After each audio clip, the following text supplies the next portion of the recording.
In the early 2000s, Ciudad Juarez was already known as a dangerous place. But on a quiet suburban street called Calle Parsioneros, something was happening that went far beyond typical cartel violence. It was a horror story of entrapment, where the monsters were real, and the people supposed to stop them were listening on the other end of a phone line, doing nothing. This is the story of the House of Death. The horror centers on a man named Guillermo Eduardo Ramirez Peiro, known in the underworld as Lalo. Lalo was a former Mexican highway patrol officer who had broken bad, working his way into the Vicente Carrillo Fuentes organization, the Juarez Cartel. But Lalo had a secret. He was a paid informant for ICE, U.S. Immigration and Customs Enforcement.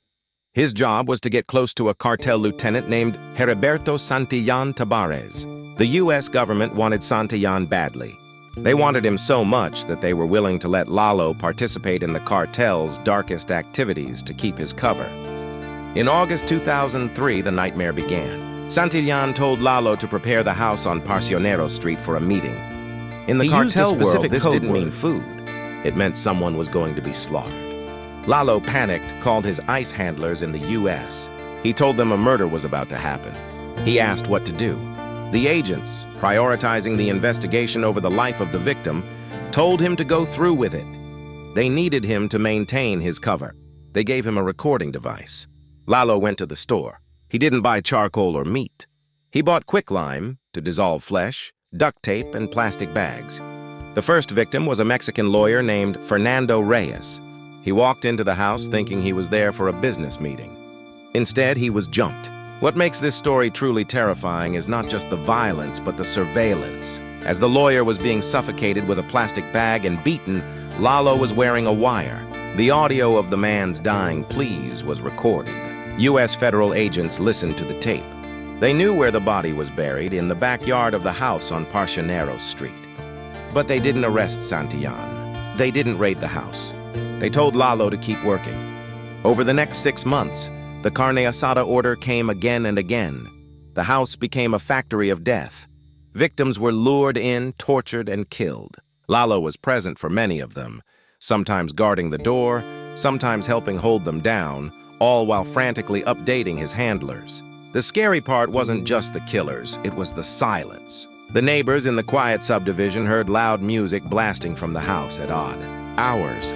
Used to drown out the screams, but they were too terrified to call the police.